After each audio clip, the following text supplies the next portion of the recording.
Taarifa ya sasa ni kwamba waziri wa michezo hapa nchini Kenya ambao ni Ababu Namwamba ameambia mashirikisho ya michezo katika taifa hili lazima yawe tayari kufanya kazi kwa uwazi na uwajibikaji. Aidha, Namwamba amesisitiza umuhimu wa kila shirikisho kutimiza sheria ya spoti ya mwaka wa 2013 ikiwemo kukubali kufanya uchaguzi ambao ni huru na wa haki kila muhula wa uongozi ukiwa unakamilika. Ameyasema hayo katika kikao ambacho alikiandaa na vigogo wa mashirikisho hayo ya michezo ikiwa katika jiji hili la Nairobi.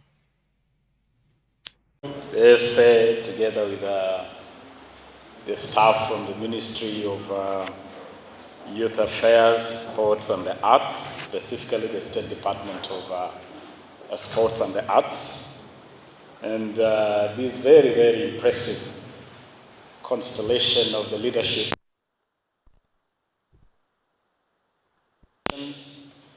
I salute you all. Good morning.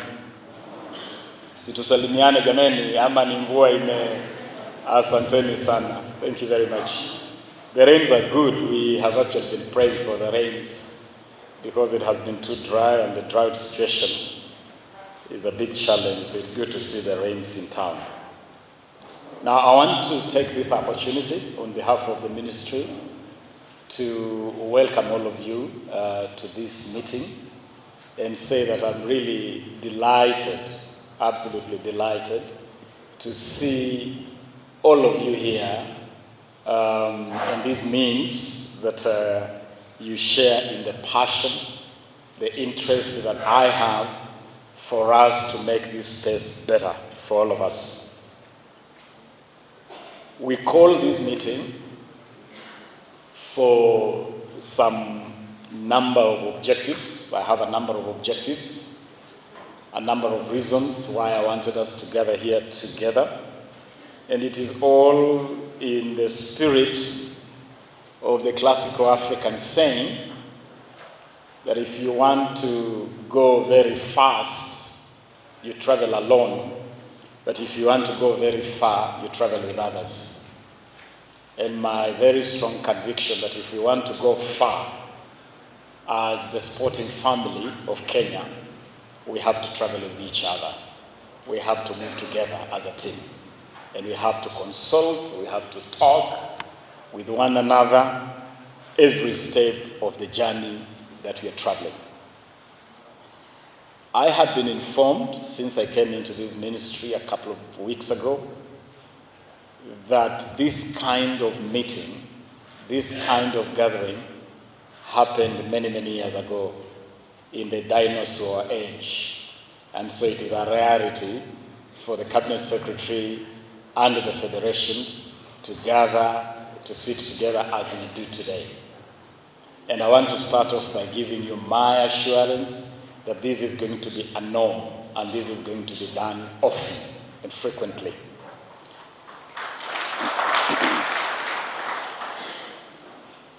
The purpose of this meeting, number one, is a familiarization. I want myself to familiarize with yourselves, for us to know one another, and also for yourselves to familiarize with each other. I'm very happy, for instance, that besides the traditional federations, I'm very happy that in our midst, we also have the Kenya Secondary Schools Association. The team from the Kenya Secondary Schools, please just rise. I want to acknowledge your presence here, the Kenya Secondary Schools. Can we applaud that team from the Kenya Secondary Schools? And I'm happy to see you here because there are already conversations between this ministry and the Ministry of Education on how to work together to develop talent. And you are a reservoir of a lot of our talent from the grassroots.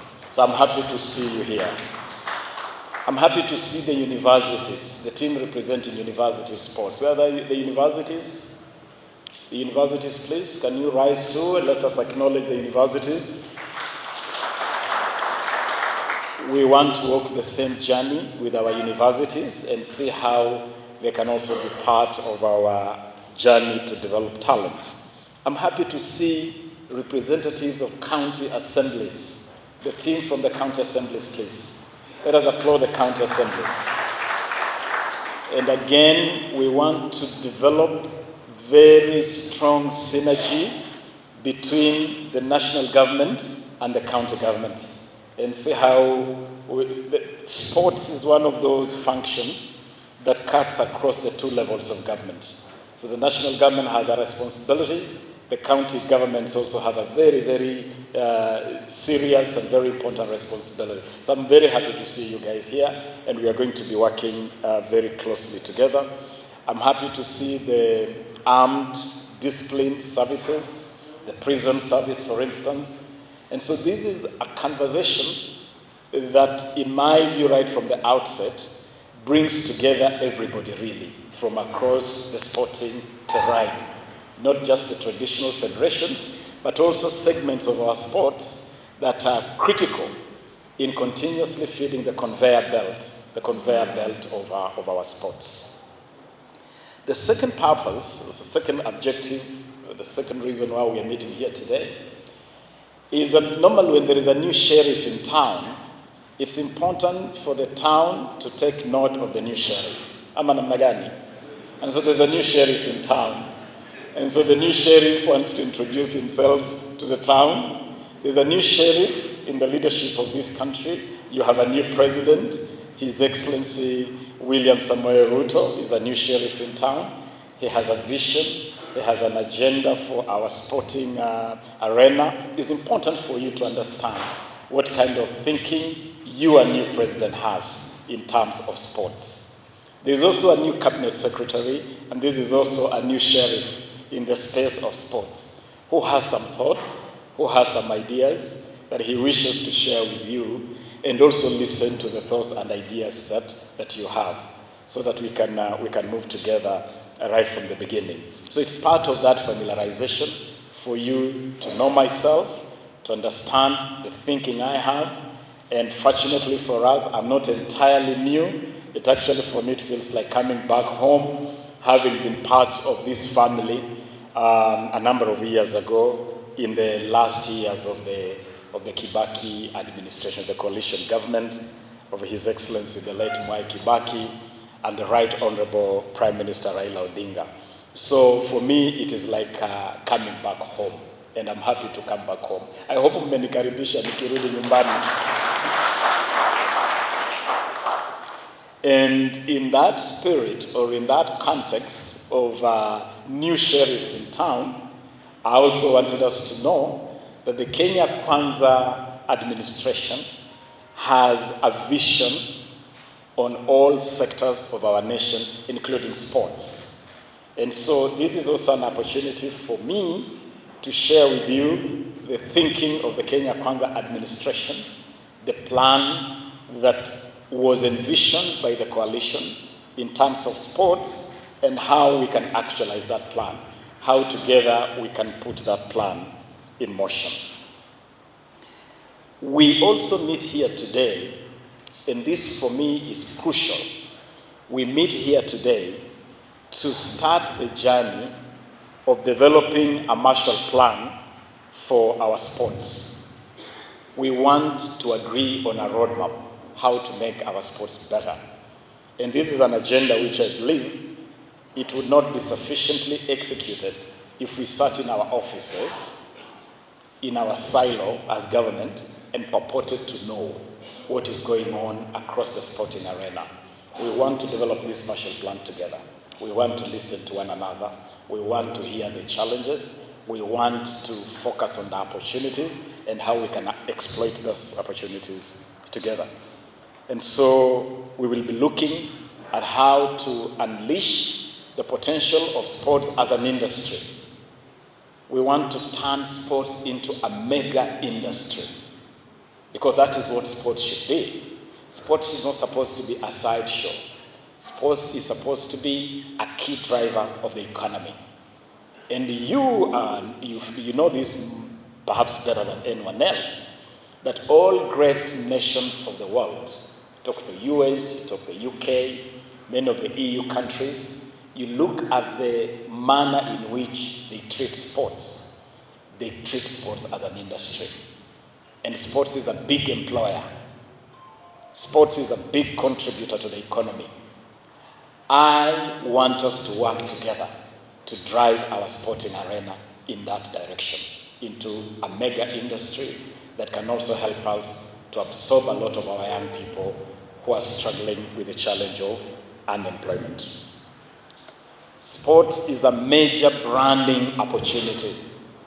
You know more than anyone else that there's no branding value that Kenya gets from anywhere else more than sports. Sports has branded this country in ways that you cannot even quantify financially. And every time you hear our national anthem, you hear our flag going up in some corner of the world because of rugby, because of athletics, because of the Olympics, because of Paralympics, your heart swells with pride. And it does not matter what tribe you belong to at that moment. It does not matter what political side you lean. You just feel the pride of being Kenyan. That is branding value. That is immeasurable. And we want to take the space, to own the space of the value we bring to brand Kenya. And I'm your champion within government in recognition of that brand value. And I have already made it clear within government circles, all the way to His Excellency the President, that the way we give national honors, for instance, you hear someone has HSC, Head of State Commendation, CBS, EGH, you rarely hear our sporting greats honored on the lists of national honors and national awards. Why? Yet these are the people who brand Kenya better than anyone else. I was in Kericho last Saturday, burying a great man who won Kenya's first ever medal at the Olympics, the late Wilson Chumo Kiprugut. We buried him last Saturday at the ripe age of 84. We took him to his final resting place without even a head of state commendation. It's a shame. It's an absolute shame. Yet you see some louts loitering out there with all sorts of titles. And you wonder, what have these characters done for this country to warrant these honors and awards they roam around town with? We say we have to bring an end to that. We have to bring an end to that, and we have to honor our great sports people and the value they bring to branding this country and hoisting the image of this country.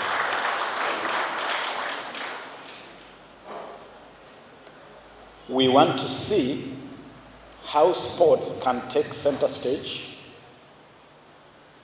in contemporary present-day challenges like climate change. There's no greater threat to the existence of humanity today than the challenge of climate change, global warming. And I'm so happy that Athletics Kenya, and the President of Athletics Kenya, General Tuwei, is here, and I want to applaud you. Let us applaud General Tuwei here. Athletics Kenya as a federation is leading the whole world in terms of sports for climate action. Sports for climate action. And so as our country takes a leadership role in leading the conversation of climate action, we need to take center stage in initiatives like what His Excellency President William Ruto has set for the country to plant 15 billion trees in 10 years. 5 billion trees between 2022 and 2027, and 10 billion trees between 2027 and 2032. That is a humongous challenge for us to raise our forest cover to around 30% of our land mass. Athletics Kenya is leading in the field of climate, sports for climate action. I'll be asking you during these consultations to join that race and be active players and actors in sports for climate action. Today, I also want us to look at infrastructure. I want to listen to you on how we can make our sporting infrastructure better, how we can make our sporting infrastructure relevant, modern, and accessible. And to promise you that the era where sporting infrastructure has been developed without the input of federations is now behind us. We have to stop the habit of just dropping infrastructure all over in the name of projects and develop infrastructure coherently in a consultative manner so that we make the infrastructure relevant to the needs of our sportsmen and women. We are thinking, for instance, that instead of dropping little stadia all over the place, we want to build sports complexes that are composite facilities. A facility where it's not just for sports, but it can also be used for recording, it can be used for theater, it can be used for all manner of purposes. For that to happen, we are going to think together. Our stadia must have the capacity to play football today and be transformed into rugby tomorrow, because that is what sports facilities are doing today. You go to the new Tottenham Hotspur Stadium in North London today, you'll play football today, and tomorrow they are hosting American football. A stadium must be developed in a manner that it is able to meet the demands of the modern exigencies. And for that to happen, we want to think together.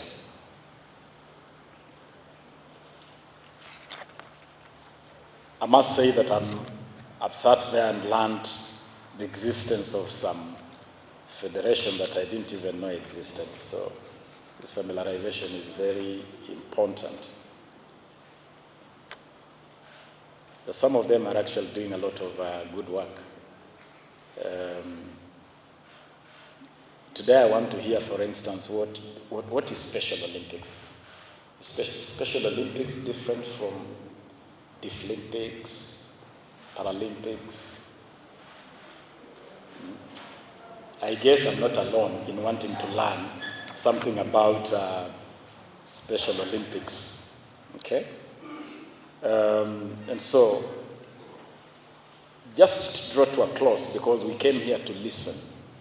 We came here as a ministry to listen to you. So we will do less talking and more listening. But in doing so, in listening to you, I also wanted to share with you some of the challenges that the ministry has isolated, or areas where we have already started isolating challenges that we wish to share with you. And so in our conversation, we also want to agree on how to face those challenges together. We want to discuss non-registration of clubs, non-registration of federations in accordance with the Sports Act. The Sports Act is the legislation that has been put in place to manage the space in which we operate. I have the privilege of having presided over the enactment of this act. In fact, I moved it in Parliament myself. I fast-tracked the enactment of this law myself when I was minister here last 9 years ago. It's not a perfect law, but it is the law. We want to hear why some of you are not conforming to the dictates of this law. Why are you not registering? Why are you not following the requirements of this law? Yet the law is intended to make it easier for us to operate in this space. And you know that in life, you either choose to be governed by the rule of law or the rule of the jungle. And you know what happens in the jungle. Number two, we want to hear why we continue to have non-declaration of other sources of funding. Yes, today you've come here to tell the ministry why the ministry is not funding you. Oh, you're not funding us to go here, to go there, to do this, to do that. And today, I'm going to give you my promise that I will do everything practically possible while in this ministry to look for resources, to make sure that we support your activities as much as we can. But reciprocate. In law, we call it quid pro quo. Quid pro quo. You scratch my back, I scratch your back. That's what it means. Quid pro quo. So, as we look for funding for you, as we make effort to give you resources, tell us where else you're getting resources, and tell us how you're spending those resources. So today we want to hear your other sources of funding. Tell us about it. Not so much that you can share the resources with us, but just in the spirit of transparency and accountability, which I think is important as we work together. Some of you, we don't even know where you are domiciled. We don't even have your addresses. Tell us where you operate from. Tell us your physical address. Okay? In similar manner that you have confidently introduced yourself, I am the president of Federation GZ, whatever. Also tell us, this is my physical address. When you're looking for me, find me here. It's a requirement. I want to hear today why there is no clarity in national team selection. When you are selecting teams, FKF, when you are picking Harambee Stars, Barry, Doris, when you are picking Harambee Stars, why do we continue to hear you select Harambee Stars, bringing in other considerations that are not particularly sporting considerations? So you end up with a Harambee Stars that is not exactly the best you could have picked for Kenya. General, when Athletics Kenya is picking athletes for Olympics and other world competition, are you selecting the very best there are?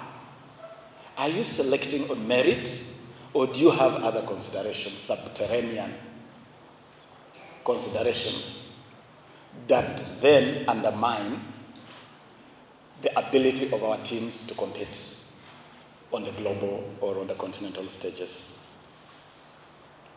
There are some of you that bid and acquire hosting rights for international events without involving government, without consulting government. So you have an event, you come to government in the week of the event or a week before the event, say we have an event, we are hosting this event. Government is not aware, government has been consulted. We would love to host events. Events help to brand this country. Events help to drive our economy.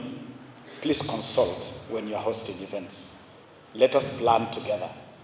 Then it becomes a lot easier, a lot more seamless in hosting those events. Okay? Some of you love to submit exaggerated funding requests. You bring us a funding request for 300 million, and you know, tukisukumana sana, itarudi ifike like 50 million. Why? Bring reasonable funding requests, sensible funding requests, which you know are within the bounds of the reasonable by any standard or any measure. Some even engage in unscrupulous activities or bringing unverified documents, bordering on the forged documents that you cannot certify because you want to play games. Why do we do these things? Why do we divert resources from the purposes for which they were released? If you know we have released resources to take a team to the Paris Olympics in 2024, don't divert those resources to other purposes. If you are in need of resources for other purposes, then come request resources for that other purpose. Stop diverting resources. from the purposes for which they have been released.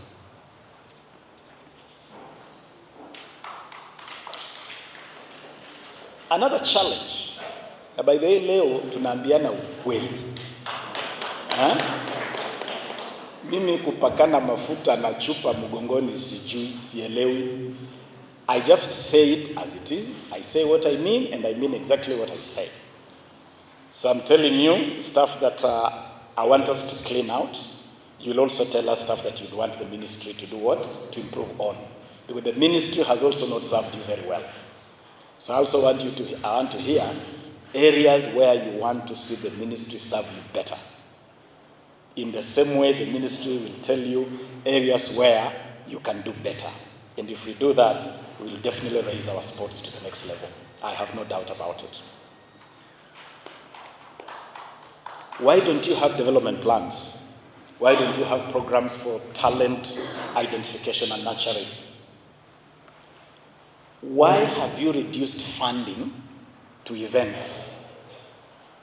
The only time you come to the ministry to seek funding is for events. In fact, I dare say, a vast percentage of the resources you look for government is for travel. For travel. We want to travel to Adelaide. We want to travel to St. Nevis and Kitts. We want to travel to Suriname. We want to go to the end of the world. Very soon you'll be asking the ministry to send you into outer space. I am waiting to see the day a federation walks into the Ministry of Sports with a budget for talent identification and nurturing, where FKF comes to tell me, Waziri, this is our plan to develop grassroots football. I want you to tell me, Barry Doris, I have a plan called Vision 2030. It's not the other vision, what tunasikia. No. It is that Harambee Stars must be at the World Cup at the 2030 World Cup. Si mwaka ni World Cup. But 2026 kuna World Cup ingine.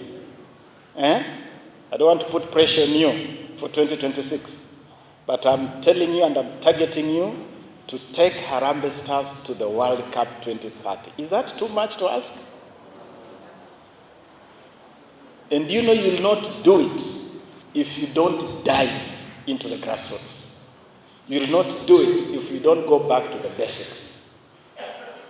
And in 2 weeks, I'll be inviting the football stakeholders here because we'll be launching a special project, okay, to start developing Harambee Stars of Vision 2030. Harambee Stars at the World Cup 2030.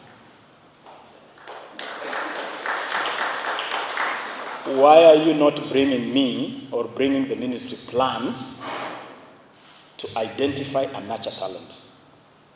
Athletics Kenya, do you honestly believe we are operating at our optimal? Why do I have a feeling that there are so many gems out there, world beaters out there, that we could actually bring into the fore, or bring to the fore, if we just searched a little more, if we did just a little more in terms of talent search and nurturing. Ferdinand Omanyala is an accident, is a sporting accident. If he had not come forth, no one would have discovered him. But this accident has just opened our eyes that it's not just about middle and long distances. We can actually do sprints. Athletics Kenya, please bring us a plan on how we can develop sprints and how we can go deep into the grassroots to unearth the next Omanyala and keep rolling. Madam, you said you represent tennis? The lady who spoke last, you represent tennis? Yes. The Tennis Federation? Yes. You know a young girl called Angela Okutoi? You know Angela? Yes. Was she developed by your federation? Yes. Are you developing the next Angela?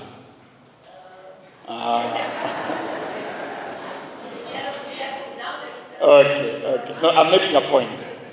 The point I'm making, you can sit, madam, is that there are so many Angela Octoys. Angela is winning games at the Australian Open, at Wimbledon. That is the creme de la creme of the tennis world. This girl is proving that Kenya can actually do tennis at the very highest level. So why is your spending only event focused? Oh, we are going to this event. Oh, we are traveling to this capital. Why are you not coming with plans to develop talent? Why are you not coming with plans to improve infrastructure? Why haven't I heard from the football people telling me that Kenya does not have a single football customized stadium? Hakuna stadium iko na ile kitu inaitwa football atmosphere, where you enter the stadium and the atmosphere alone scares the visiting team because of the atmosphere you've created in the stadium. We don't have a single one. Hizi tuko nazo hii Kasarani yetu, sijui iko na racing track. The distance between the pitch and the fans is like from Nairobi to Budalangi. So hakuna atmosphere. I want you to challenge the ministry by coming with plans that go beyond events. Okay? And the truth is that there is limited proof that you think about development. And then finally, many of you hold elections which are not free, which are not fair, which are irregular, which result in unending governance issues. You are very good at demonstrating haki yetu as federation, haki yetu. You want democracy, you want transparency from government. But do unto others what you'd wish them to do unto you. Isn't that the cardinal rule of fairness in life, taught by all the great sages, from Christ to Buddha to Muhammad to Confucius? Do unto others as you wish others to do what? Unto you. Are you conducting fair elections? Are you even doing elections? The president of this country must serve for 10 years and go. My former boss, friend and brother, Uhuru Muigai Kenyatta, finished his 10 years juzi, akaenda. Some even believed he was too young to go. Some believed Rais bado mtoto sana kuondoka kwenda retire. But now some of you want to do, I don't want to name names. You want to be life presidents. You want to be life leaders of your federations. Hautaki kuachilia. You don't want freshness in the leadership. But one of the greatest hallmarks of leadership is nurturing the succession conveyor belt. Is letting the succession conveyor belt do what? Flow. It must be great for you to do your thing, then sit back and watch someone else also do their thing. So let us hold fair elections. If your federation decides they want you as a life president, it's okay. But let it be through fair, democratic elections, so that we avoid the many, many complaints that keep landing in the office of the sports tribunal. The sports tribunal here. Yeah, the sports tribunal is here. And they have a lot of issues coming from federations. And a lot of those issues is fights over leadership. Okay? Quite a number of federations here have issues. I don't want to name them. You know yourselves, but I know your issues. You know your issues. And we could resolve those issues by just maintaining fidelity to the law and being democratic and transparent in our operations. What do we expect you to do in the context of these challenges? Number one, we want better collaboration between you and government. We want you to work better with government, and government wants to work better with you. And I want to tell you, government will provide support to you, but only with the following conditions. Government is ready to support you, but only with the following conditions. Number one, existence of clear and effective governance structures that enhance accountability and transparency. Existence of clear and effective governance structure that enhance accountability and transparency. Let us be accountable. Let us be transparent. Number two, funding requests should be submitted at least 6 months before the commencement of a financial year, as required by the Sports Act and the Sports Fund regulations. This is an important point, because I know amongst you, the federations that have come here to complain, oh, we have not been funded. But honestly, even in your own house, you pay fees for your children. I'm sure you plan for these fees even before the start of the term. Way in advance, you plan. This habit of you walking to the ministry a week to, a few days to the event, how do you expect the ministry to work? Is it so difficult for you to have a calendar with a budget, share with the ministry, tell the ministry in the next so months, in the next year, this is our calendar of events, and this is our budget. And then we plan for you. So we are going to be establishing a basket where we'll expect each one of you to bring in your request at least 6 months before the event. We will look at that basket after receiving everybody's requests. We'll balance them out, and we will then distribute available resources in a very organized, orderly plan that is long-term. But I want to assure you, you come to the ministry a week to an event, we will not support you, regrettably. We will not support it, because it's not just tenable for you to ambush the government when you are well aware of the long-term plan that your federation already has. We want to gauge your performance. We want to give you resources and also see the return. Are you performing? Are you bringing anything back? Or it is just to go, to travel, and nothing really comes back in terms of value? We want physical presence, physical address of federations, and a functioning secretariat. Have a functioning secretariat. And if you do not have a functioning secretariat, work with us to see how we can support you, we can help you to establish those governance structures.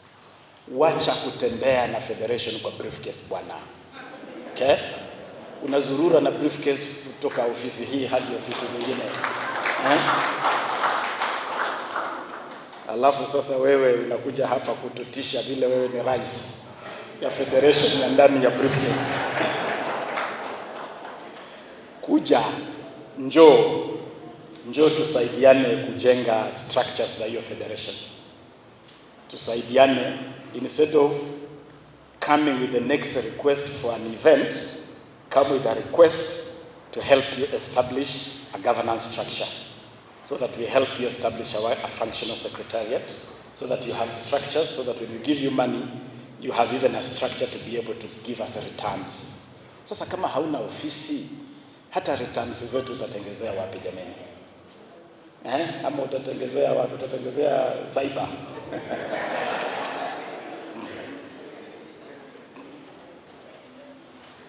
We'll also be asking for timely, fair and transparent elections.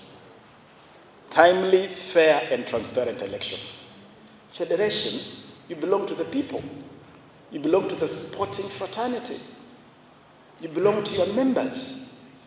Do elections and let them be free.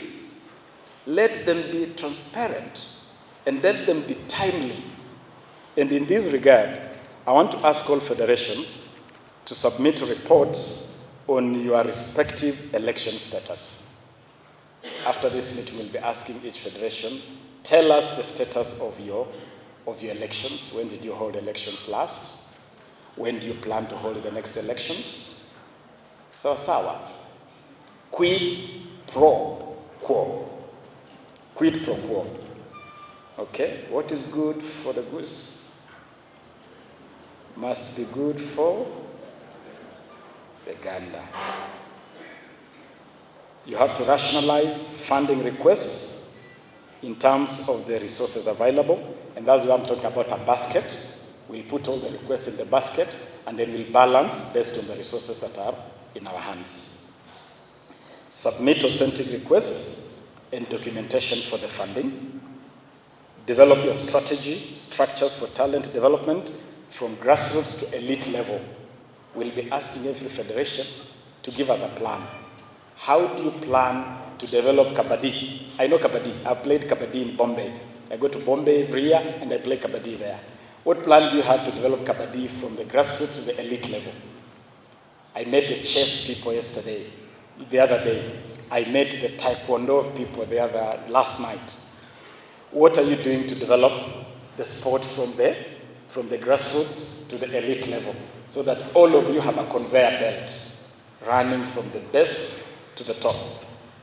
Okay? You have to declare all other sources of funding. Your international federations give you money. They give you resources for all sorts of things. FIFA gives FKF money. Barry, doesn't FIFA give you money? Just tell us how much they give you and what you do with it. And then, where it falls short, tell government, FIFA gave us this for this particular project. We have fallen short here. Government should now do what? Come in to meet us at the shortfall level. Is that too much to ask, guys? Hapo kwa hela nikigusa. I can feel the room freezing. By the way, these things are very easy. We are not going to develop our sport unless we become transparent and accountable. And government will work with you very well if we adopt this policy of transparency and accountability. Just tell us what the International Federation gives you, what they support, and government will pick up the shortfall, and then we move forward together. Okay?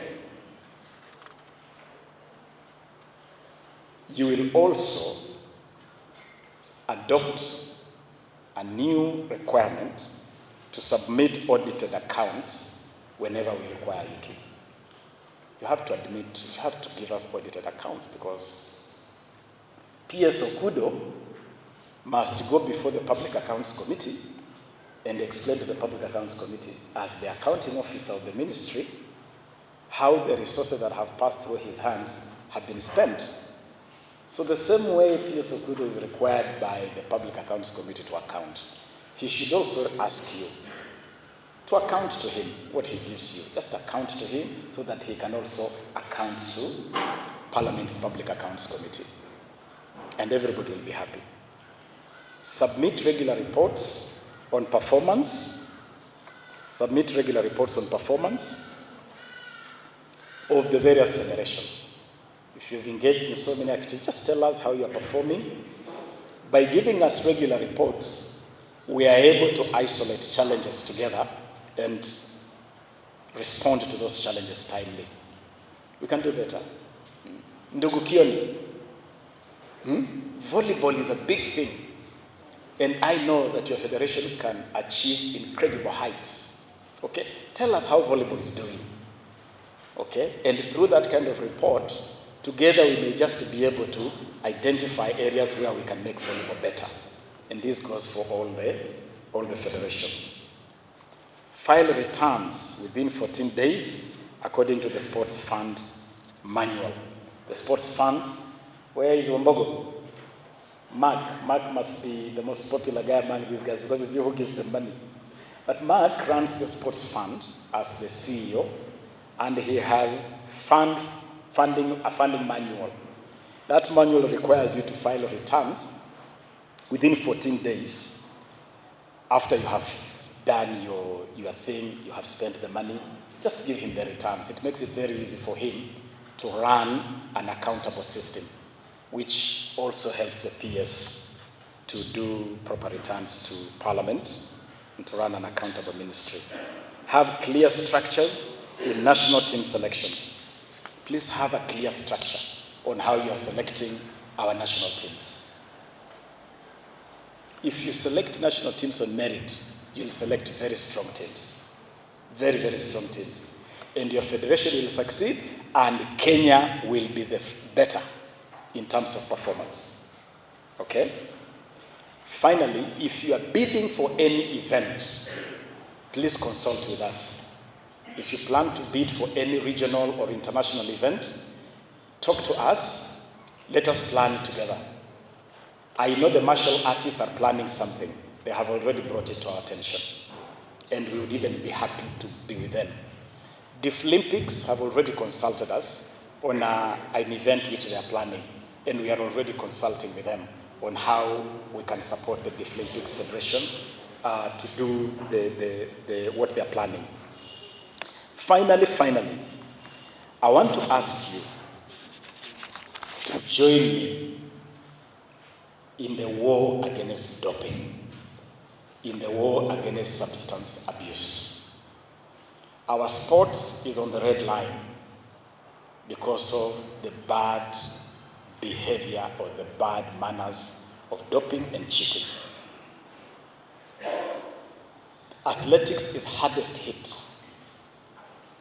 And I know the problem goes beyond athletics. Please work with us. We want to support you. If you have programs on anti-doping and substance abuse, we will support those programs. We will get the resources into your federation to help us fight doping. We must rescue Kenya's premier image as a world beater that competes clean. That's the image we have as Kenya. There are a few unscrupulous characters that are endangering that image through doping. We are going to bring very stringent anti-doping measures. We are already drafting regulations. We'll make doping as serious as drug trafficking. We are going to make doping the most expensive line of cheating you can engage in sports. We will drive doping out of our sports with you, and I'm asking you for help. I'm asking football people to work with us to drive out cheating in refereeing. There's an outcry, okay, of refereeing. Unajua, hata kama hakuna VAR, the fans ni VAR ya first class. Fans, our fans, the VAR they can see. If a referee is engaging in something that is just not fair, the fans can see it. Fans can detect it. Please, let us work together to make refereeing top-notch.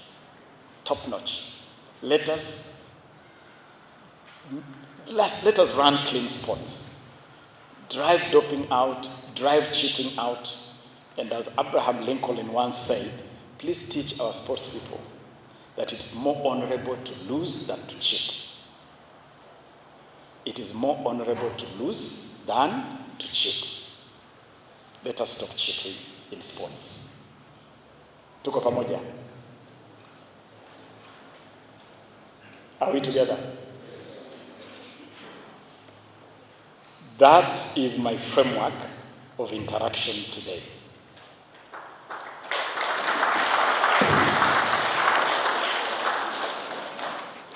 Respond to those issues. Raise your own issues, because I know you also came here with your own issues. Tell us as government, as the ministry, what we can do better. Areas where you feel government is not particularly servicing sports as should be. Tell us today. We want to listen. And at the end of the day, we want to agree on a framework, a sports Marshall Plan to take our sports to the next level. To the next level in the sense of turning sports into a mega industry, a big employer, and a driver of our economy. And then secondly, continuing to use sports as a major branding value for our country. Let me conclude by reading to you an excerpt from page 9.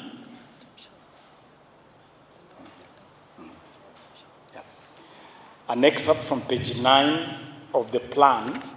The plan is the manifesto of the Kenya Kwanza.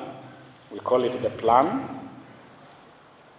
And if you go to page 39 of the plan, of the Kenya Kwanza manifesto, that whole page is dedicated to sports.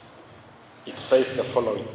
I'm just reading it verbatim so that we know government already has a base vision that has germinated right from the manifesto that we put together ahead of the elections, and it's a manifesto that Kenya Kwanza is keen to implement. And I quote this plan.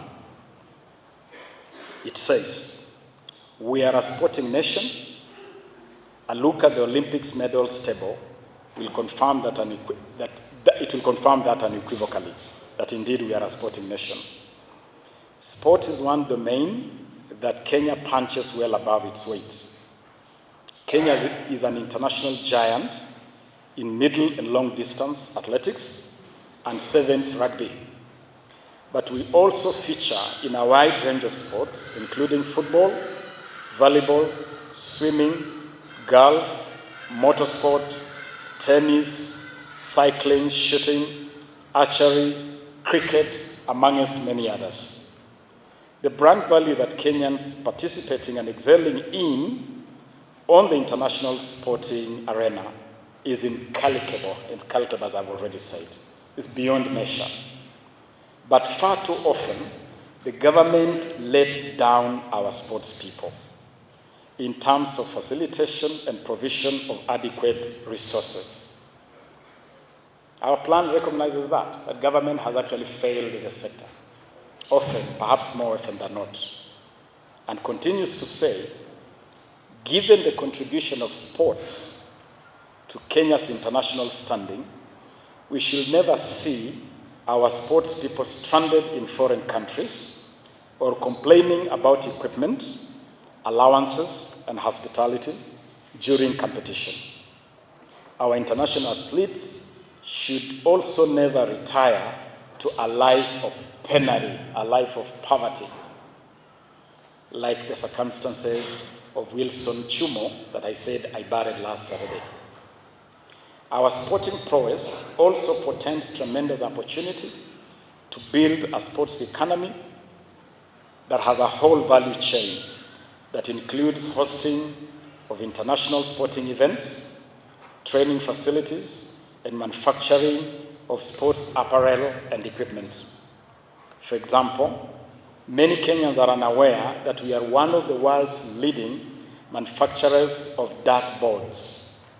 Kenya Kwanza commits to ensure that sports will be adequately funded, facilitated, and developed. Kenya Kwanza makes the following commitment, specifically, to establish a high-level expert task force to identify sustainable sources of sports funding.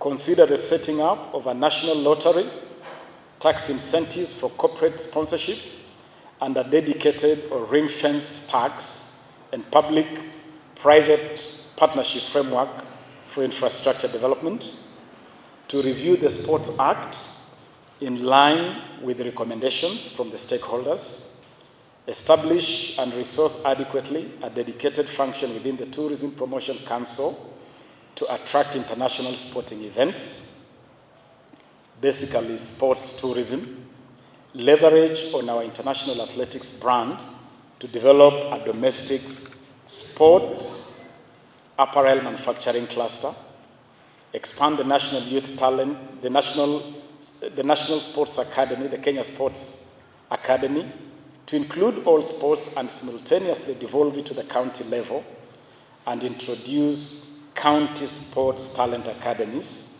with the capacity to systematically identify promising sporting talent and provide necessary support through sponsorship to further their skills and talent, promote county leagues and inter-county sports championships that will culminate into a national annual sports extravaganza, and to return Kenya to international football. Those are commitments in the Kenya Kwanza Manifesto at page 39. They are commitments I have been given the responsibility to shepherd, to lead, and I tell you today that I'm ready to do so together with yourselves. As we work together, we will also be talking to sponsors, and I've already started a conversation with the sponsors, the corporate world, to increase and raise the level of sponsorship. I have already given notice to Cabinet that as sponsors consider to get into sports more, we will also consider tax rebates, so that for every shilling you put in sports, we will give you tax relief. And so corporates, I'm inviting you, come back into sports, and come back into sports big time. We want to see live broadcasts of sports. And so we are already talking to broadcasters to find out a framework to broadcast some of our sporting events live. So there's going to be an increased level of engagement between government and the sponsorship field to raise sponsorship for you. And when that sponsorship comes, as I've said, let us be accountable. Finally, let me announce here that the NOC building, the building coming up in Upper Hill, is a building that is being facilitated by government through our sports fund. It is 17 story. It is a 17-story building. And this building is going to be the space for sports.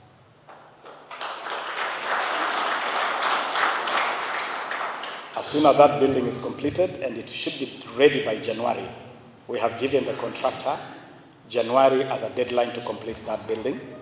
It's a state-of-the-art building. The whole Ministry of Youth Affairs, Sports, and the Arts will be hosted there, will be housed there. I will work from there myself, from that building. And all federations will be provided space at that building.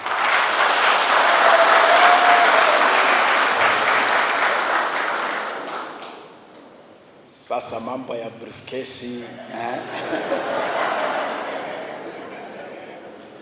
tuachane nayo jamani, ama namna gani? Sasa kutakuwa na space, and it's going to be easy for us to work together in the same space. It's going to be easy for us to consult. It's going to be easy for us to deal with our challenges. It's going to be easy for you to demonstrate if you want to picket, because you just picket, my door will just be next door. So you just prepare a placard and you come to my door, and I'll walk out and I see the placard. I will see the placard and we sort out the issues. But we don't need to go as far as picketing. We don't need to go as far as demonstrating. We don't need to go as far as fighting if we consult continuously. And if we live by the values we are going to agree on today. Are we together, jameni? Hebu nione kama tuko pamoja, kwamba we agree it is a new dawn. Thank you very much.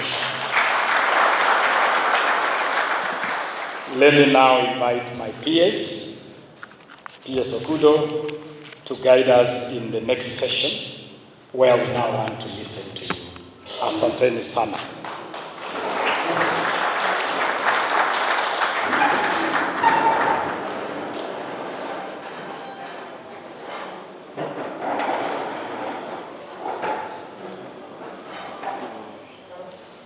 Thank you very much, Bwana Waziri, for setting the stage. I think you ended up with the biggest surprise to them on the NOC building. But I must add a caveat, even if I'm outgoing. The compliance that you gave in getting funding will be the criteria that will be used to allocate you space in the NOC building. So go and get your registration together.